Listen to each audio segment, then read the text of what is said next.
You think a puppet show is just an artist pulling strings from behind the curtain. You think those threads only link to wooden joints. The moment you wriggle into the sweet, rotten-smelling slit of that trunk and witness the final performance of living Lu Ban, Master Lu, everything you know about control and being controlled shatters. Cold seeps from your fingertips. It isn't the rigid, hardwood feel of a puppet's joint, but something smooth, dense, and carrying the chill of death. You, Chen Mo, a bricklayer's apprentice, clawing for survival at the bottom of Bianliang, are curled in the shadow of the Wanfu troops' gorgeous yet decaying trunk.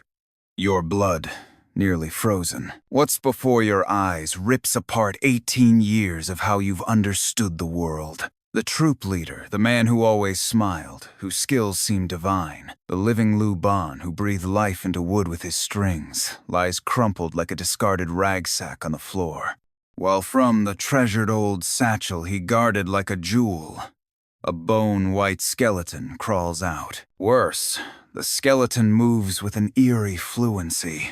Its long finger bones deftly pinch the glimmering threads scattered on the ground, the very kind Master Liu uses to work his puppets. The tips of those threads pierce into his wrists, elbows, knees, even the cervical spine. The string enters flesh without a sound, yet you swear you hear the muffled thud of muscle being punched through. Then the skeleton gives the faintest lift of its hand. And Master Liu, your benefactor, the man who took you in when you were starving, taught you a trade, and put a bowl of rice before you rises in that stiff, precise posture, peculiar to marionettes, standing straight as a board. His head tilts to an inhuman angle, his face still stamped with the terror and confusion of his last breath. His empty gaze fixes on the skeleton. The jawbone of the skull opens and closes without a sound, as if laughing. In the dead silence of that ruined temple beyond the city, the human puppet strung by threads, Master Liu stumbles after the self-walking skeleton, joints buckling backward like a string doll, and step by step vanishes into a night so thick it won't dissolve. The air holds only a faint, cloying, rotten sweetness. You try to scream, but your throat is caught in an iron grip. You try to run, but your legs are filled with lead. Terror seizes you, but stronger than terror is the image of your little sister Xiaodi's pale face. She lies in a drafty shack, fever raging, breath thinning, desperately needing the medicine money you promised to bring home today, the life-risking take you were owed for tonight's show. You, Chen Mo, have no way out. 3 days ago, the clamor of Bianliang was just numb background noise.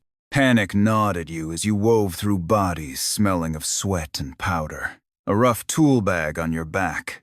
Xiaodi's cough sawed at your ear every night, like a dull knife taking flesh.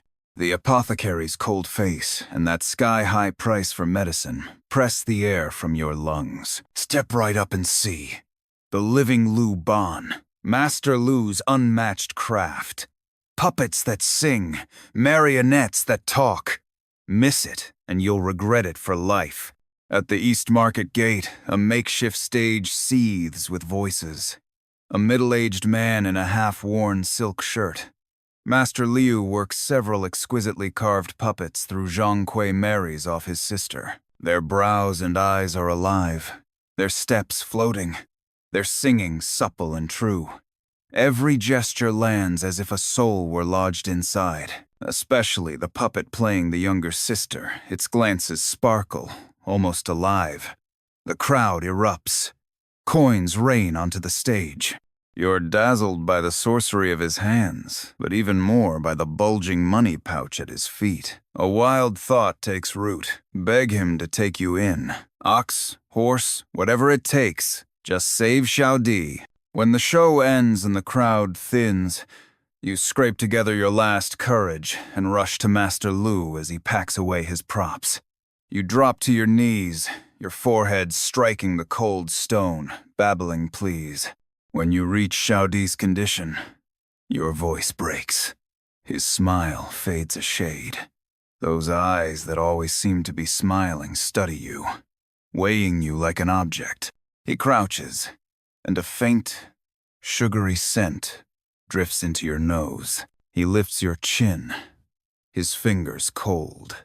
Kid, solid bones, and grit in the eyes. Fine. Lend me a hand. Haul some gear. Big private banquet tonight. You'll get your cut. Do it well.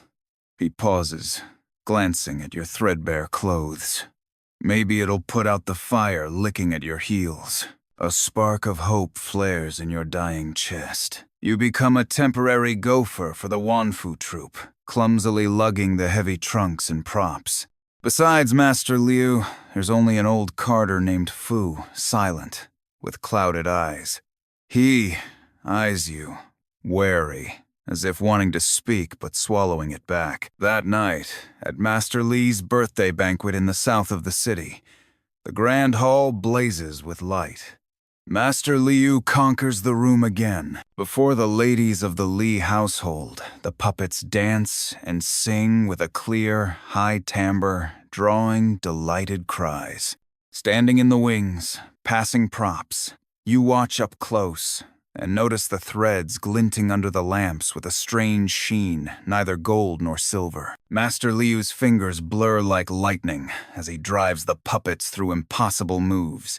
One, even accidentally, knocks a wine cup to the floor, setting off a wave of laughter and lifting the mood to a peak. Yet, something grates. When the puppet playing the judge is worked into a vicious cleaving strike, the Li family's little boy, the one who's always wailing, suddenly clutches at his throat as if throttled, turns blue, convulses, and collapses. Chaos erupts. Master Liu's face doesn't shift. He reels in the strings. The puppets freeze where they are. Then he pastes on an apologetic smile and soothes the hosts, as if it were all a mishap. In the commotion, you catch him flick a quick look at the troublesome judge puppet, not regret, but a cold, almost sated gleam. That look chills you to the core. The banquet breaks up in haste. Master Liu collects only part of the fee, his face stormy. On the rattling ox cart back, a heavy hush sits between you. Old Fu flicks the reins. Master Liu cradles the ever-present satchel, eyes closed, resting. From inside, something gives the faintest little clack, like bone on bone. You can't help but glance. In the moonlight, the satchel's fabric shows dark, old bloodstains. That cloying, rotten sweetness is thicker. Kid. Master Liu suddenly opens his eyes, his gaze burning in the dark. You flinch. What you saw and heard tonight, let it rot in your gut. Some plays are for the living. Some things aren't for your hands. He pats the satchel. The clack comes again. Fear coils around your heart like a viper. You think of the fainted little master, of that sated look in Master Liu's eyes, of the satchel's odd rattle and the eerie perfume. But Xiaodi's painful cough hammers in your skull and crushes the fear. You need money. You must get it. The next day, Master Liu announces a show out of town for an old client. A long road, rich reward. He needs you to come. Old Fu shoots you a complicated look, sighs deep, and says nothing. The destination squats alone at the foot of barren hills. An abandoned manor, broken walls, waist-high weeds, a wind like knives. Nothing about it says, old client. Your heart sinks to the pit. A cold tide of dread rises to drown you. In the only hall still halfway intact, dust lies thick. Yet Master Liu doesn't care. He briskly sets up a small stage and lights a dim wind lamp. The wavering glow stretches and warps the shadows of him and his puppets across the blotched walls. A madcap dance of demons. With no audience, Master Liu begins anyway. The way he works, the strings turns grotesque. Gone is the bustle and cheer of the marketplace. Now it reeks of gloom, spite, and struggle. The puppets claw at one another, curse, and loose silent screams. Despair saturates the air, and that cloying, rotten sweetness grows so strong it stings your nose. You crouch behind a torn screen in the corner, holding your breath as cold sweat soaks your back. Master Liu's fingers fly faster, near frenzied. The faint shimmer along the threads flickers. Suddenly, the puppet playing the little sister snaps its head around. Empty eye sockets fixed squarely on your hiding spot. Your soul nearly leaves your body. A cry almost bursts from your throat. Right then, Master Liu jerks to a halt. His pleasant smile is long gone. Replaced by exhaustion and pain, he hacks with a violent cough, his body folding in on itself as if he's aged 10 years in a blink. With shaking hands, he fishes out a rough ceramic vial, taps out several black pills, swallows them, and only then does some color creep back into his face. The way he looks at the little sister puppet is freighted with something impossible to name. Dependence, fear, and a trace of pleading. Almost there. He rasps to the empty hall. A few more shows gather a bit more, and I'll be free. He slumps into a broken chair, clutching the old satchel, and sinks into a heavy sleep. Free? What kind of freedom? Who was he talking to? What's he gathering? Questions swarm. You choke down the fear, and, once his breathing evens, slip from the hall like a spooked civet. You have to find old Fu. He must know something. You discover him curled up in the abandoned stable. When he sees you, terror and pity cloud his milky eyes. Kid, why haven't you run? Old Fu's voice shakes. Fu Bo, please tell me. Master Liu, what is he really? And that satchel, what's in it? What does he mean by shows, gathering, and freedom? You clutch his withered hand and press him for answers. Tears course down old Fu's face. He lowers his voice, every word steeped in fear. He's not a man. He's a theater demon. The White Bone Lord. That satchel holds its true bones. In his broken, shuddering account, a suffocating truth assembles piece by piece. As a young man, Master Liu was a prodigy obsessed with puppetry, but stuck at a bottleneck. In an ancient tomb in the wild hills, he unwittingly roused the remains of a millennia-old theater demon, the White Bone Lord. It baited him with the spirit-binding art, demanding he nourish its remains, the skeleton with his own blood and the life-breath of the living. In return, once it grew strong, it would grant true life to puppets, and make him the greatest master under heaven. Spellbound, he agreed. He tied himself to the demon bones with special threads laced with his blood and sorcery. At first, his skill skyrocketed and his name spread far. But soon, he became the bones puppet. The bones needed to feed on life breath, especially the pure yang breath of children, or the fierce resentment and will to live of those near death to regain strength. On its orders, Master Liu had to cast secret workings during performances, using the puppets as conduits to siphon the audience's essence. The Li family's young master fainting was one such feeding. Each time it fed, the bones drew a share of Master Liu's blood as well. He grew weaker and weaker, living off pills. The bones bestowed concoctions brewed from demonic power and foul things. Shows meant hunting food for the bones. Gathering meant collecting essence. Freedom was a hopeless fantasy. He believed that if he kept the bones satisfied, he would be released. Old Fu, who'd followed Master Liu for years, had seen it all. Bound by the demon's curse, he could neither flee nor speak the truth.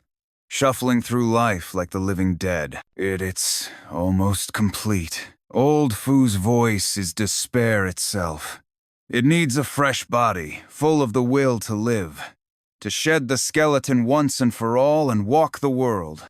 Kid, you're the next living puppet it picked. It fancies that death-defying resolve you have for your sister. That burning intent is its favorite lure. You plunge into an ice cave, so the rich reward was bait. Master Liu took you in because you fit the menu young, healthy, and driven by a desperate need to save your sister. This trip to the abandoned manor was never about a show. You're the main course to be served to the demon bones. And Master Liu himself, drained dry, is about to be discarded and become a puppet in truth. A shriek hideous and inhuman tears from the hall. You and old Fu rush back and meet a sight you'll never forget. Master Liu is awake, but something is terribly wrong. His eyes blaze red, shot with veins. Cords bulge along his face. His body convulses like a man in a seizure. He claws at his clothes and huffs like a beast. Worse, the old satchel in his arms writhes like mad, as if whatever's inside can't wait to burst free. No, Kent Lord. Spare me. Master Liu's pleas come in jagged gasps, saturated with inhuman pain. I brought you something fresh. Good material. His blood-filmed eyes snap to you as you breach the doorway. Nothing left in them but feral will to live, and a ravenous greed for you. With a ripping hiss, the satchel finally splits. A complete, bone-pale human skeleton jolts upright like a fiend from hell. Its skull turns to Master Liu. The jawbone opens and closes in a voiceless roar.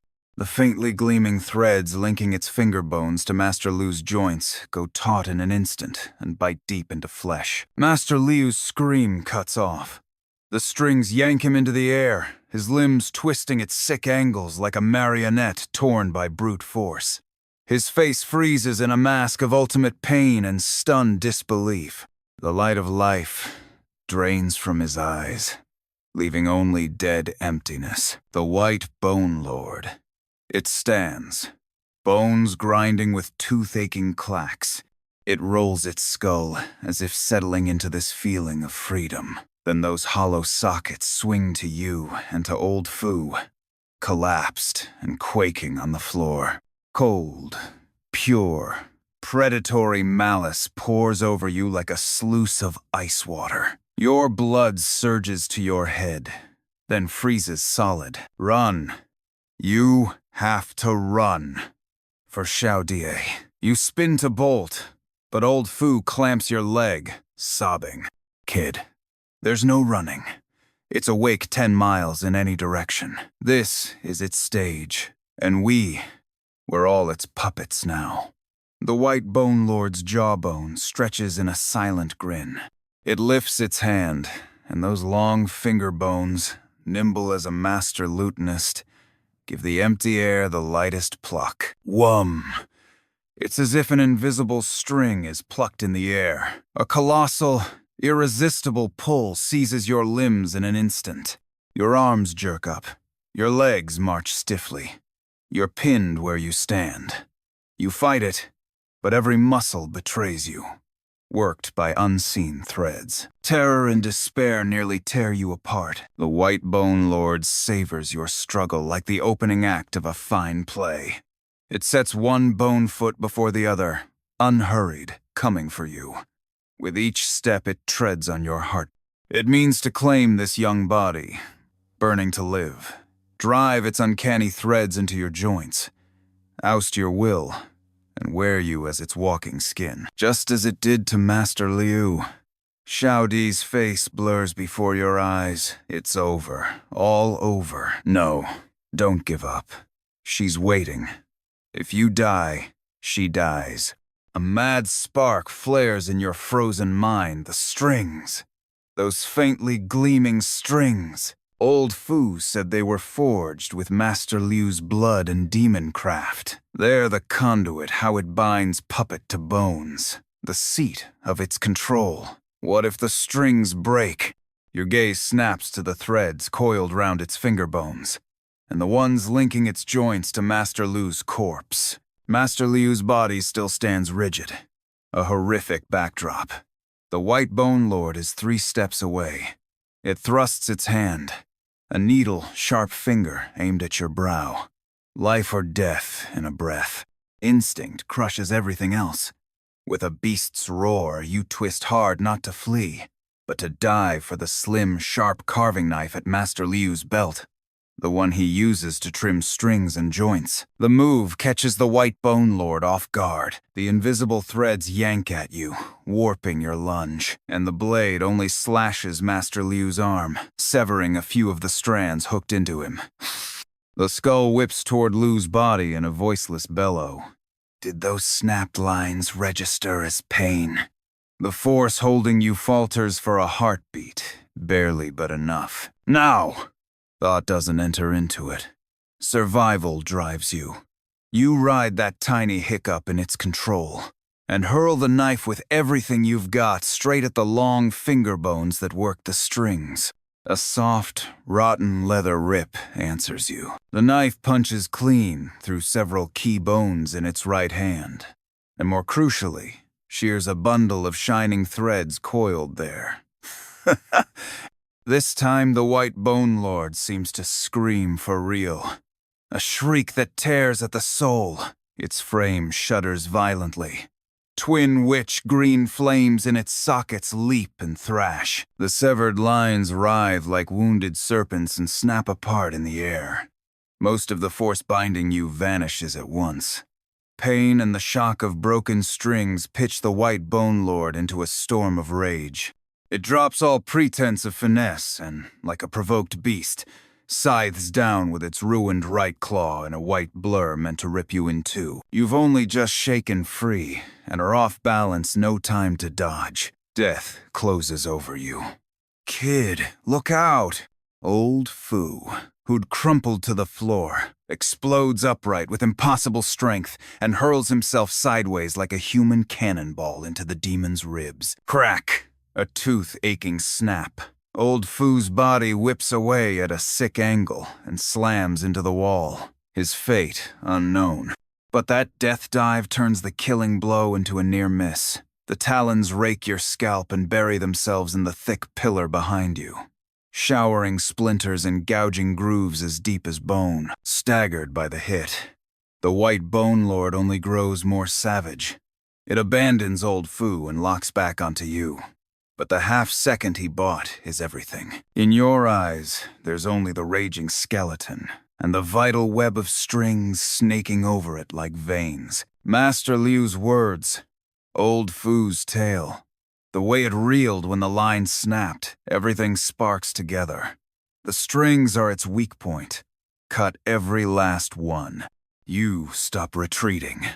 And like a cornered lone wolf with nothing left to lose, you charge straight in, aiming at that woven lifeline. The demon seems surprised its prey would turn and bite. That flicker of hesitation is all you need.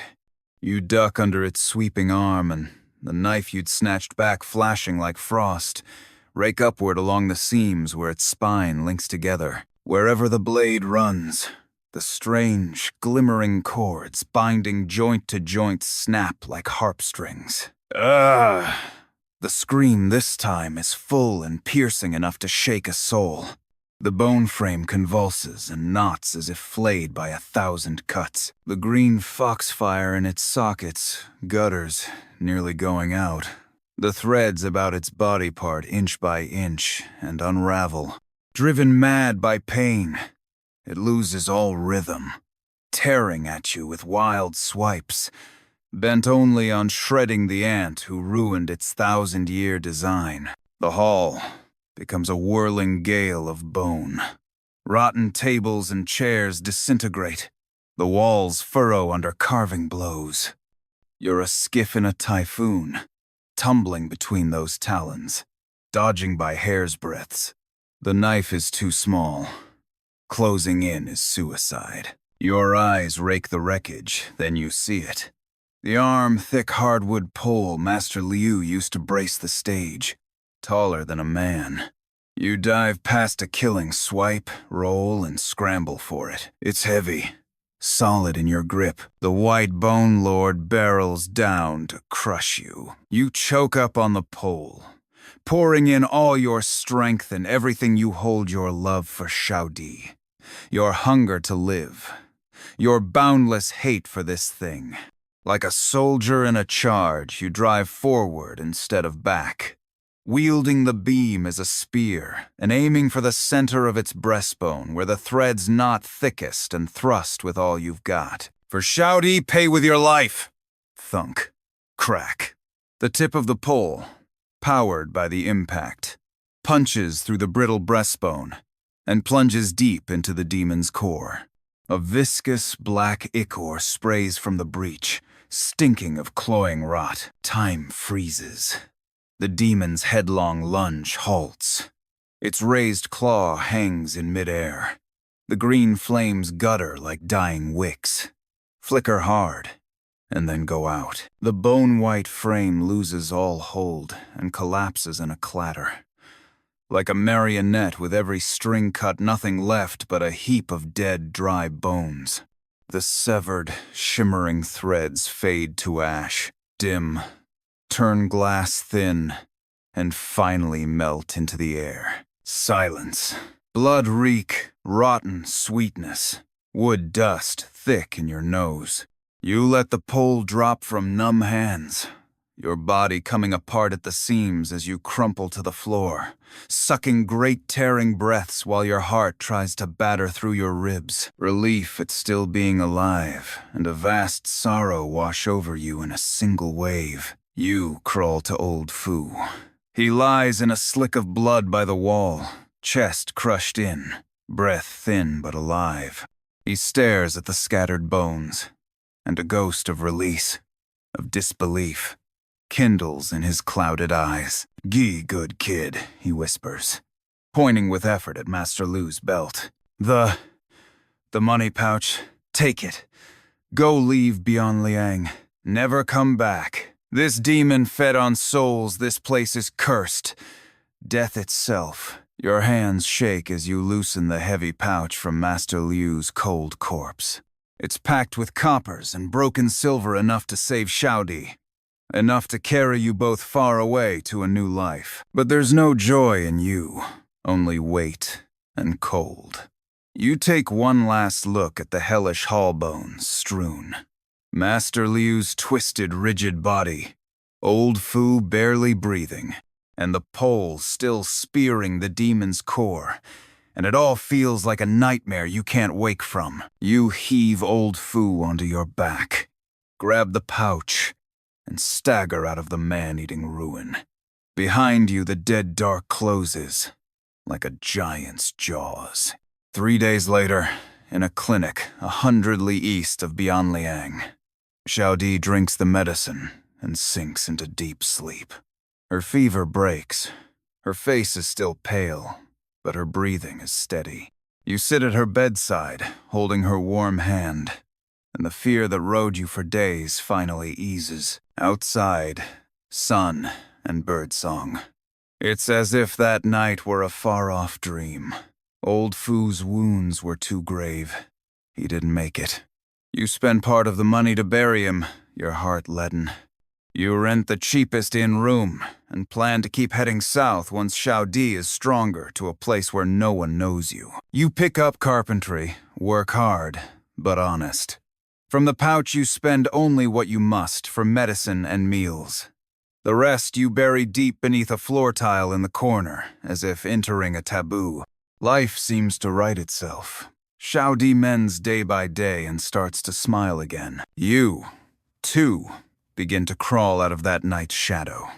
Though sometimes, you bolt awake at midnight, soaked in cold sweat. One evening, after tucking Xiaodi in, you sit under the lamp to stitch a sleeve torn at work. You thread the needle, clumsy, mimicking your mother's hands from memory. Suddenly, your finger moves on its own. The motion is minuscule. So quick it could be a trick of the eye, but your stomach drops and cold rockets up your spine. That twitch, stiff, precise, carrying a rhythm not quite human, exactly like the tiny hitch of a marionette under a string. You lock your gaze on your own fingers, pupils pinpricking as sweat ices your back. The lamplight wavers, throwing your solitary shadow on the wall, and around the joints of the shadowed fingers, there seems to be, faint as hair and paler than night, almost invisible ghost fine threads.